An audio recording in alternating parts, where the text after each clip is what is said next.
Retro Ghetto. Hi everybody and welcome back to the Retro Ghetto. First things first, Happy New Year to everybody watching. You know, always it's a time of reflection when you end a year, and there's no different on this channel. We're going to be looking back at every single video game that I've completed in 2022. But not only that, I'm going to score them out of 10, so we're going to rank them and ultimately find out which was my favourite game that I played through of the year. What I would like to say before we get into any further, when I say completed a game, I don't mean platinum the trophy, I don't mean all the achievement score or whatever on Xbox. That's not the way I game. I mean I played through the baseline story to a point where I'm happy to say that I've completed that video game.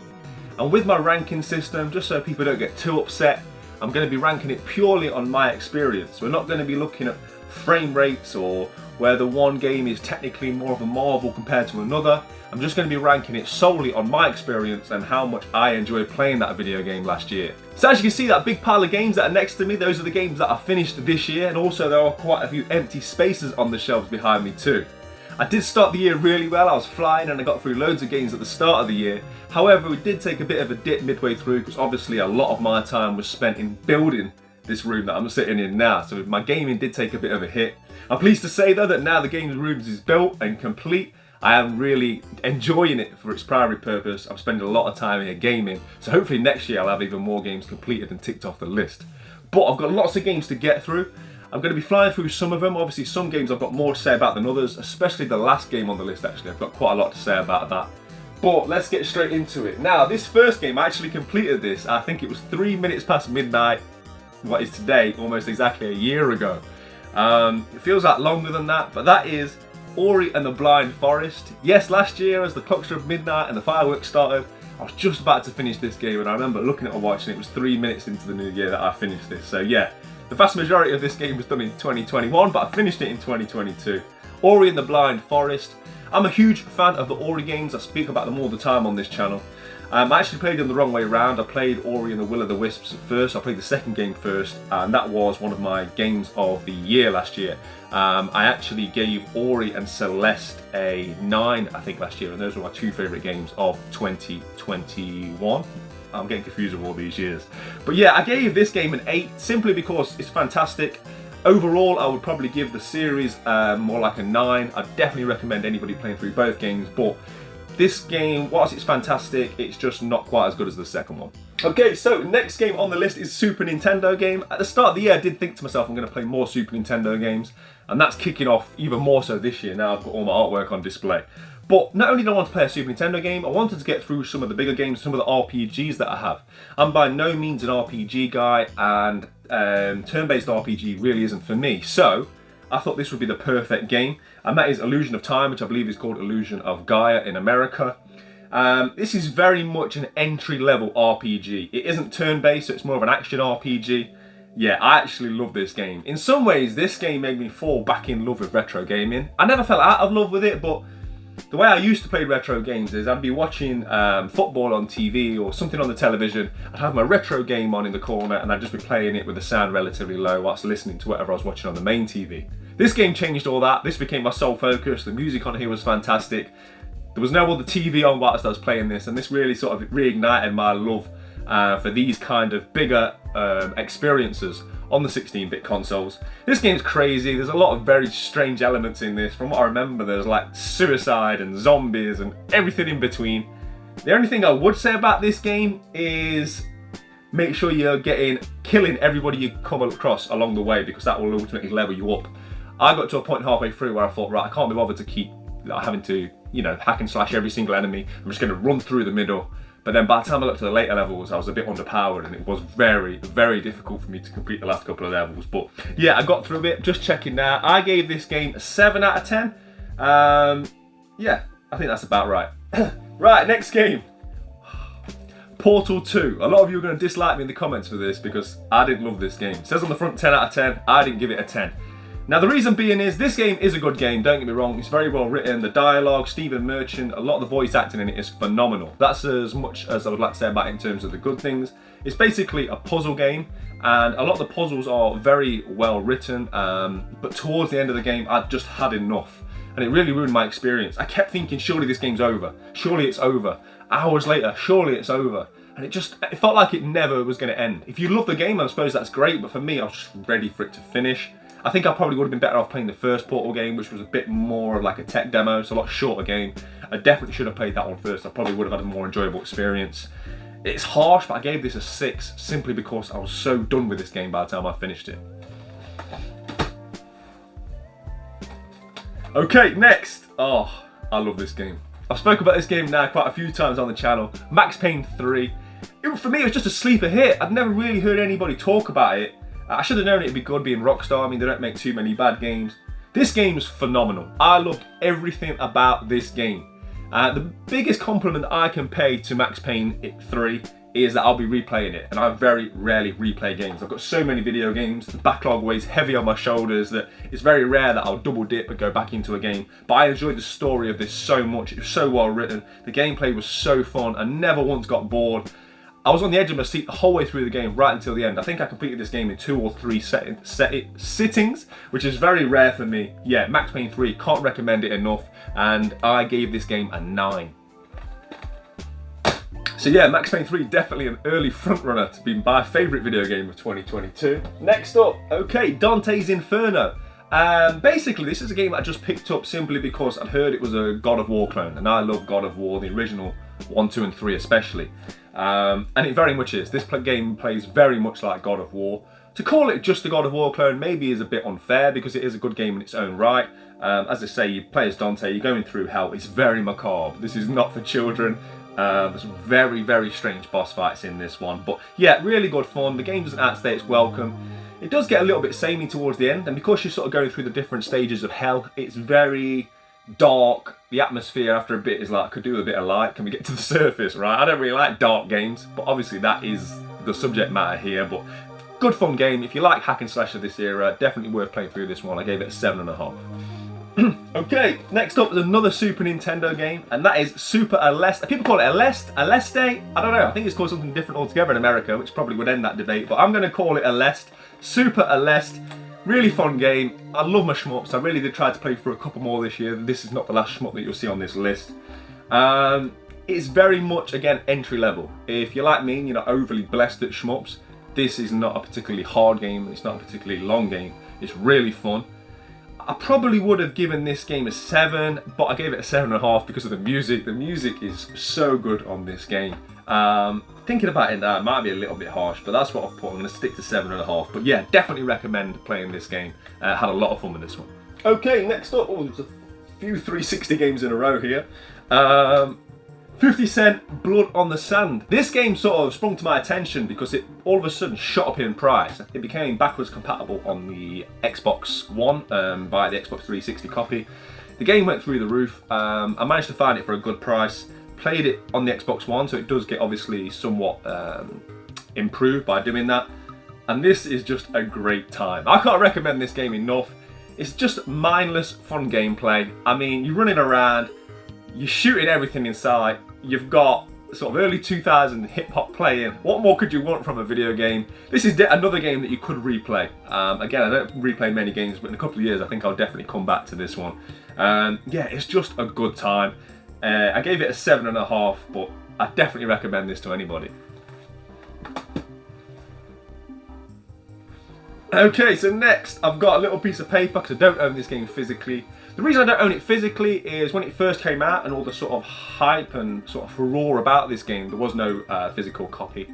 There's since been one, but I've played through the game, and as you're about to hear, I don't love this game as much as everybody else does, and I don't love this game as much as I should. This is a Greek mythology based game, which is my cup of tea. It's a roguelike, which at the time I thought I really enjoyed because I played through Dead Cells, absolutely loved that game a year or so prior. I loved it, I put loads of time into it. I will revisit that game because it's now got DLC. But that is, of course, Hades.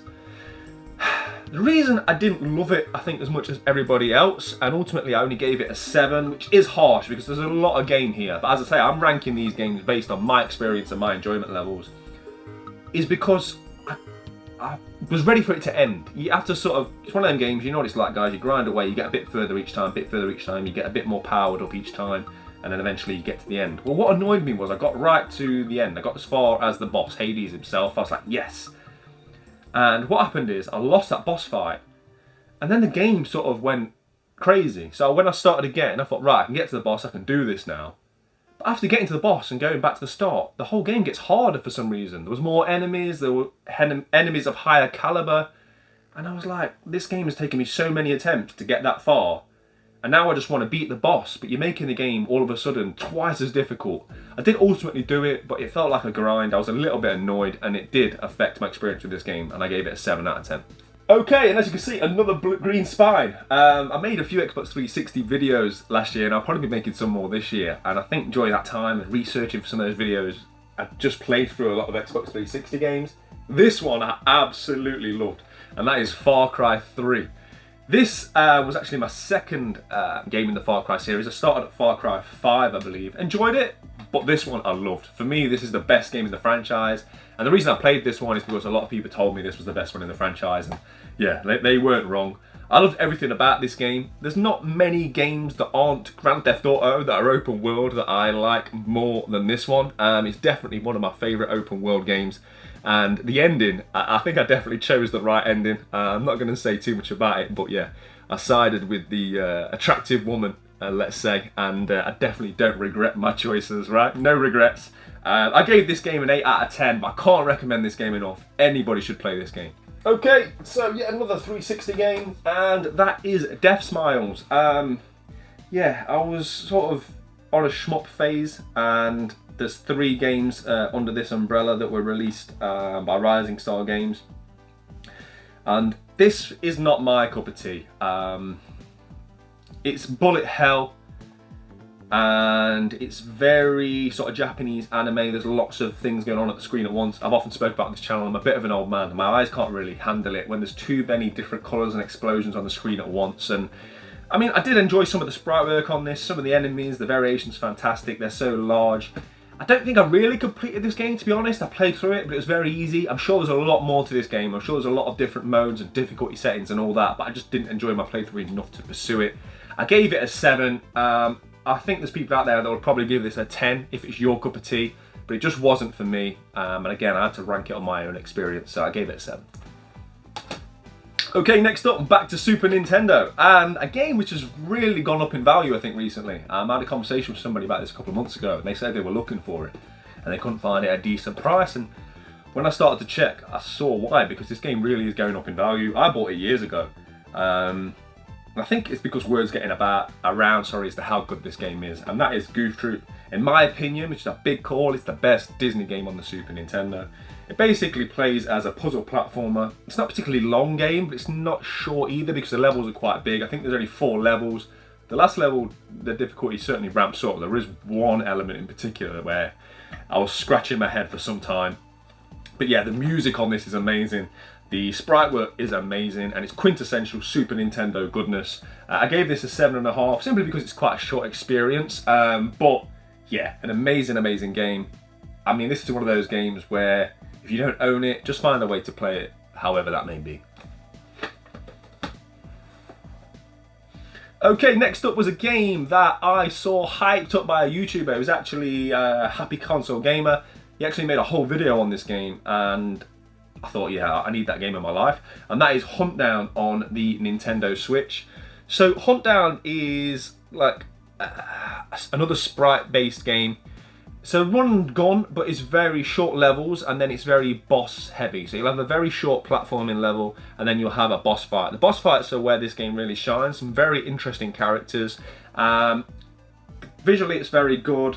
I just didn't quite love it as much as Happy Console Gamer did. I played through it, I enjoyed it. I like games that come with stuff. This comes with badges and all sorts, and it was a budget title. I got this like for about £18 from CX, I think. Decent game, but nothing amazing. I gave it a 7. Okay, next up, I think is the last of the 360 games that I played through. Ridge Racer 6. Very much in the same vein as 50 Cent Blood on the Sand. This is one of those games that went live on the Xbox backwards compatibility. The price went through the roof, and being a collector, that sort of pricked my ears up, right? And then I started wanting the game. I thought, I'm going to find this game cheap because not everybody knows the value. And ultimately, I did manage to find this game for a good price. And you know what?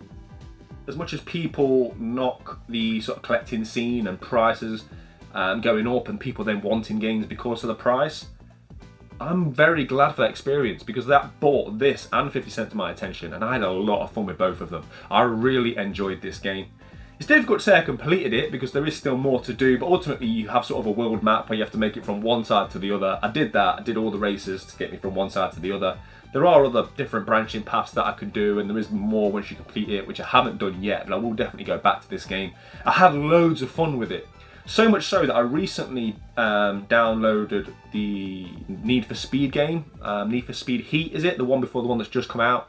I watched a review on that and it was like £7 on the PlayStation offers over Christmas. I just couldn't get on with it, and the reason was this game. I enjoyed this one so much. The graphics have really stood up to the test of time, especially on the Xbox One. And I just love the drifting mechanics. That's why I can't play the racing games at the moment. I'm so like in love with the sort of, you know, quickly press the brake button and just hang that back end out. And this game is just so much fun. I've actually heard Ridge Racer 7 on the PlayStation 3 is a better game. I've got that sat down there, so that's one that I will be checking out maybe next year, because I do love my arcade races. But yeah, I had loads and loads of fun with Ridge Racer. I gave it a 7.5, which potentially could have been an 8, to be honest.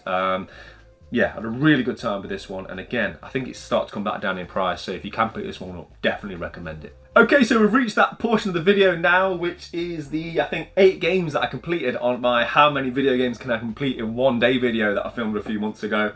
I loved filming that video. Thank you to everybody who took the time to watch it. I'll put the link in the description if you haven't seen it, but basically I challenged myself once I built this room to see how many video games I could complete in one day. I think I gamed for pretty much 18.5 hours solid. I got through 8 games. These are those 8 games, and we're going to fly through them really quickly. Okay, the first one that I played through was Aladdin on the Super Nintendo. I played through this years before. I remember it being a fun time, but a quick time. Sounds like a trip to Amsterdam. So yeah, Aladdin on the Super Nintendo, what can I say about it? It's sort of everything that you would want from a licensed game of that era. The music's there, it stays true to the film, it's very nice visuals, it's just a nice fun time. There was one level that got on my nerves, but it was purely my own fault because I didn't realise you could sort of glide as you jump, so I managed to get through the game without gliding, which if you play this game, it's not easy to do so. Looking at what I gave it a 6.5, which might be harsh, but just simply because it is what it is. It's a very short experience. It's never going to be game of the year, but yeah, definitely a fun playthrough. Next up again is a game that I don't own physically. I don't even know if there is a physical. Actually, there is a physical copy actually, but that is A Short Hike. And A Short Hike is very much what it says on the tin. I bought it as a game that I could complete quickly for that challenge, and I had a really good time with it actually. It's just way too short to give it any kind of good score. You're basically like this bird and you have to go from the bottom to the top of a mountain. It's a very therapeutic game, very relaxing game. I bought it in a sale for about £7, but even then, it's quite a lot of money for a game that took me like an hour and a half. But for the time that I spent with it, I did enjoy it. I gave it a 6.5. Oh, okay, this game still haunts me. So Street Fighter Third Strike. I love Street Fighter, and this is arguably my favourite Street Fighter, right? This is just an amazing game. There's so much to say about this game. The music, it really sort of took a hip-hop turn, Street Fighter 3, especially Third Strike. Visually, I don't think they're better this game. I do love the Alpha artwork, sorry. So, yeah, that might be a lie. I do love the Alpha series, but I think this was the last great Street Fighter game. I did like 4. I recently played the beta version of 6, and I'm not as hyped for it as I was before I play it, sorry to say. But yeah, if you watched my how many games I can complete in one day video, you'll know the struggles that I had with Gil, which is the boss on this game.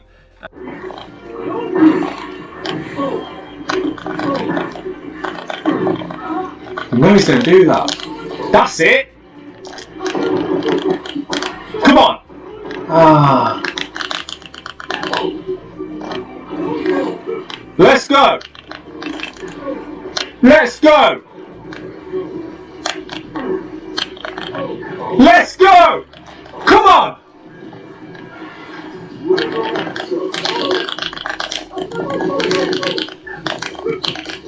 F you and your resurrection. What? I'm on it! Right, keep you cool. Yes! Come on! You'll probably be seeing the footage now, but yeah, I was so elated to finally beat him. Which, if anything, just adds to my love for this game. This is my favourite Street Fighter game of all time. I'm giving it an 8.5, but to be honest, if I was ranking it against other just fighters, I probably could have given it a 10. I think this is the best fighter ever made, in my opinion. Certainly with Street Fighter 2 at least, but I'm going to give it an 8.5. Wow, okay, so from one great game to another. Def Jam Fight for New York. This was a game that, again, I completed on the How Many Games Can I Complete in One Day video. I did the majority of it before it, but I finished it on that day. An amazing, amazing game. This is one of those rare games that I actually had on release during the PS2 era. Obviously, back then, we weren't buying as many games as we are now, right? It wasn't, money wasn't in as abundance during my youth. And yeah, just an amazing game. If anything, it's almost better than I remembered it to be, which is very rare for me for the PlayStation 2 era. I often have sort of rose-tinted glasses with PlayStation 2, and when I replay it, I don't quite enjoy it as much as I remembered it, which is why I don't play through that many PlayStation 2 games, and I'm not an avid collector. But this is an amazing game. Again, it's hip-hop, but it's more than that. Even if you don't like hip-hop, you can enjoy this game. As just a fighter, it's fantastic. There's so much you can do on it. The customization options. You have no choice but to dress like an early 2000s rapper. You'll be seeing a picture of what my character looks like now. But yeah, such an amazing game. I'd be remiss if I didn't give this a fantastic score. It's genuinely one of my favourite games ever. I gave this a 9 out of 10. So next up, we have got Streets of Rage 2, an absolute classic on the Sega Mega Drive. I've got this version in my hand, but this was again part of that challenge. I played through it with my son, who, you know, he's just about getting adept enough at video games to be able to play through beat 'em ups. We actually played it on the Xbox 360 kiosk, which is why I keep looking over there. I had a fantastic time. If anything, my love for this game has grown simply because, you know, I can play it with my son now, and he's getting to that point, hopefully, because he got to like level 5 and then before he died, and then I went on to finish it. So hopefully in the next year or so, he'll be, you know, good enough to be able to get through this game with me. Although this game is harder than I remembered. That last boss fight, yeah, it's not easy by the time you get there with low health. But yeah, Streets of Rage 2. I gave it an 8, which, you know, a lot of people might give it higher than that, but I'm not the biggest beat 'em ups fan. As far as beat 'em ups go, this is about as good as it gets. And speaking of beat 'em ups, I wanted to play through Hyperstone Heist, simply because I'd put more time over the years into the Super Nintendo version, which is right here, Turtles in Time. So yeah, this was just another game that I figured would be quite a quick, easy playthrough as part of that challenge, and you know, it is what it says on the tin. It's very similar to the Super Nintendo version. It's a good time, but I don't know. I didn't really enjoy my playthrough that much. There's something about beat 'em ups to me that you need to play the multiplayer. You know, you need to be having fun with your friends. That way it's great. If you're just doing it to beat it like I was as part of that challenge, it can become very monotonous. You literally jump, flying kick, jump, flying kick, jump, flying kick. And yes, there are ways to make the game more fun than that, but for me, just trying to get the challenge done, I just didn't have the best time with it. I found it very monotonous, and yeah, for a game that commands a lot of money, I gave it a 7 out of 10. Okay, next up, and what was the penultimate game of that challenge, was Super Hot VR. I love this game. Second only to, I would say, Astro Bot in terms of my best experience with the PlayStation VR headset. Love this game. You basically become John Wick, right? Basically, you've got your guns, there's enemies around. They won't move until you move. So you can you've got time to assess the situation. But as soon as you reach to grab the gun, they'll start moving as well, whether they're shooting at you or throwing things at you. And there's so much you can do. You can literally like pick up a knife out of the air that someone's thrown at you and throw it back at them. Use a coffee cup. It's so good. I can't describe it any better than basically turning you into John Wick. A sweaty, headsetted, out of shape version of John Wick, but nonetheless John Wick for the moment that you're playing this game. Had so much fun with it. I gave it an 8 out of 10, but if I was ranking it purely on VR experience against other VR games, this could be like a 9, 9.5. But yeah, in the grand scheme of things, I gave it an 8 out of 10. It's quite a short game, but if you do have a VR headset and you haven't played this game, just get it. Don't mess about. Buy this game. Right, okay, so the next 2 games I don't own physically for 2 different reasons, which we'll get into. First one, again, was the last game of my How Many Games Can I Complete in One Day challenge, and that was Journey. I believe I got this free once upon a time, so it didn't cost me any money, so I've never really felt the need to buy the physical. I think it's a PlayStation 3 game that maybe is packed in with other things, maybe Eco and some others. I might be wrong, but anyway, Journey, it's just a really fun game. It's more like, it's unfair to call it a walking simulator. It's like a piece of art. It's a beautiful, beautiful game. It takes probably 2 hours, if not less, so perfect for a challenge like the one I did. But you basically, there's no commentary, there's no audio really. The whole game is just visual prompts as to where you can go next. You will come across other characters while you're playing it. You think, are they NPCs? And at the end it actually tells you that it was other online players that are having the same sort of journey as you, and you can sort of like communicate through very small noises and visuals. And yeah, it's a game that you should definitely experience for the amount of time it takes to play it, and you can pick it up very cheap. I gave Journey a 6.5 simply because it's very short and it's not really a game, it's more like a piece of art. But yeah, definitely something you should experience. 6.5 might be harsh, but I'm sticking with it. Okay, so that concludes the 8 games that I managed to finish in just one day. And the next game that I don't own physically that I got through was Ghost of Tsushima. The reason that I don't own this game physically is because I bought the director's cut version of this game not long after it came out. I played through it. I'm very much a collector, so when I spend the money on a newer title, as the director's cut was at the time, if I can play through it quickly and then sort of take it to CX and get the bulk of my money back, I will do. And then what I'll do is down the line when it's cheap, £10 or less, I'll pick it up to add it to my collection. But I just feel like it's a waste of value having a game that's worth 35, 40 quid worth of trading at CEX sitting on the shelf, and I'm not going to touch it again for X amount of years. So that's what I did with it, so I don't own it currently. But I mean, this is just a beautiful, beautiful game. I mean, there's not really much I can say about this game that the rest of the internet hasn't already said. Probably better. I just had a great time with it. Once upon a time I tried to play this game when it first came out, I think, and it was just like right game, wrong time. I think I'd just finished an open world game, so I put it back down. But then when the director's cut came out, it gave me the kick up the backside I needed to get into it. You know, you're sort of in feudal Japan. It's a beautiful game. I keep using the word beautiful, but that's my overriding emotion of it. There's so many things that they introduced during this game that other open world games hadn't done before, like the way that the map sort of guides you with a gust of wind. There's so many things that you can do and hunt and find, and I've pretty much had every piece of armour, and yeah, I loved so many things about this game.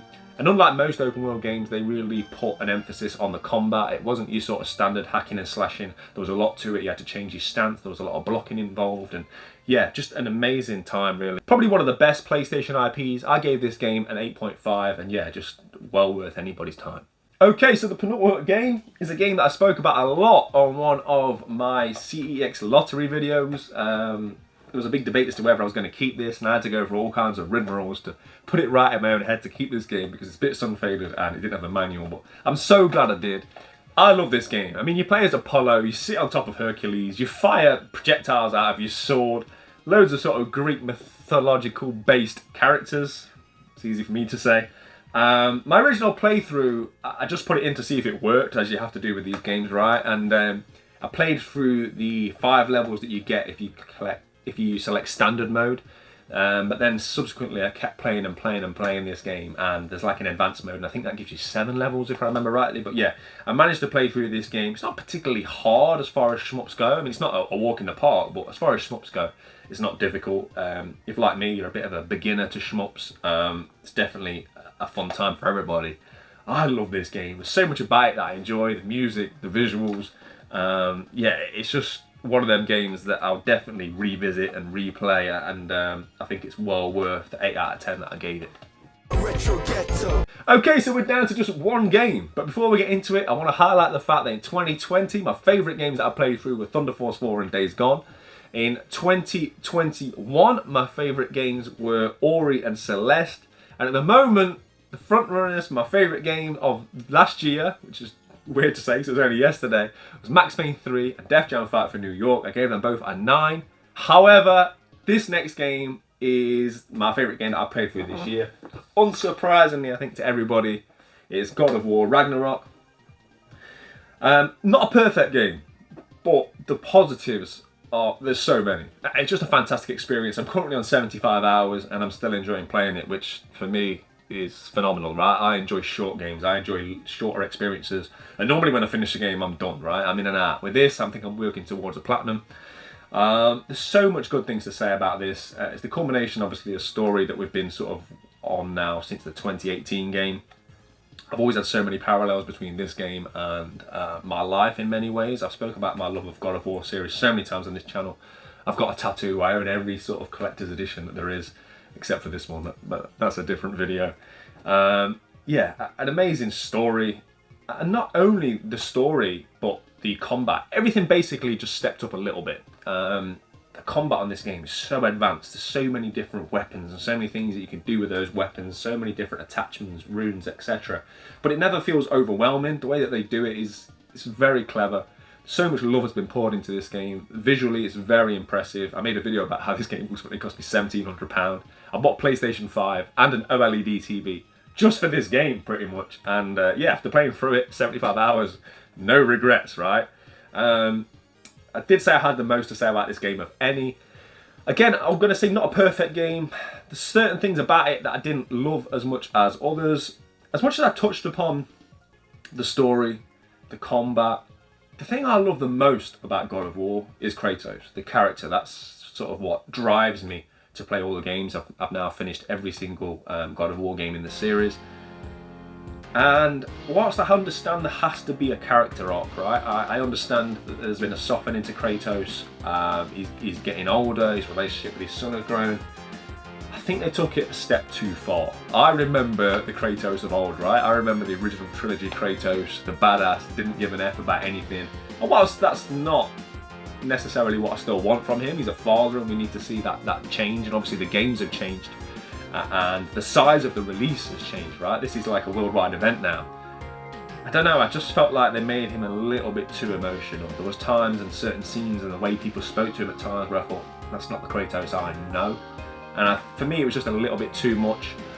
Also nitpicking, like with Atreus, some of the language used was very modern, like the way he spoke like a young lad of today rather than a young lad of this world, right? And there's times I just thought, I don't know, it is nitpicking, but yeah, there was times where I just thought I would like him to have not spoken like a teenager of 2023. Also, the changing of the characters. I very much like to be one character in games. Grand Theft Auto 5 even annoyed me, and I enjoyed all the characters individually, but I like to put all my time and effort into one. So while every time it went from Kratos to Atreus, I was initially disappointed. I soon got over it because of how well they did it, and it was fun to be Atreus. There's a reason why I gave this game a 9.5 out of 10, right? I know it sounds like I'm moaning, but it's just because I love the series so much. There's a few things that I want to say. Yeah, I sort of went to Atreus each time and initially was disappointed, but then enjoyed it because of, the varied gameplay by doing so. But I'll be honest, every time it went back to Kratos, I was like, yes, I'm back with my character. And part of me just felt like I probably would have been happier just being Kratos the majority of the time. But yeah, again, it's very much nitpicking. I gave this game a 9.5 out of 10 because of all the positives that I said before that. It's just that when you've got as much love for a franchise as I have for God of War, you do critique things on a different level, and there are just those couple of things that I wanted to get off my chest. But I mean, it's everything that you could want from a video game, right? This is the most money I've ever spent on a brand new game. I actually bought this from Game because I didn't want to wait for Amazon to turn up, so it was like nearly £70, which is ridiculous, right, to walk into a shop and buy a new video game for. But ignore all that, right? Because ultimately this is a fantastic game. Definitely worthy of being my game of the year. I'll pop that up there like that. Let me know in the comments what you think of some of the games I've played through. Let me know if I've inspired you to play any of these games. There are some fantastic games in this bundle. As I say, we were a little bit inhibited by how busy I've been this year. And next year I hope to play through even more games. I think we got through 24 this year, 26 last. So it's always disappointing to not play through as many as the year before. But hey, life gets in the way, and building this room, but now it's built, hopefully we can get even more fantastic gaming experiences in 2023. Again, massive Happy New Year to everybody out there. Got so many bigger and better things planned for the channel that I'm really excited about what this year is going to bring. Now the room is built, I can put so much content from this room that, yeah, I'm just really excited about what's to come. But as always, play your games, keep it retro. I'll see you on the next one. Take care, yourselves. Retro Ghetto.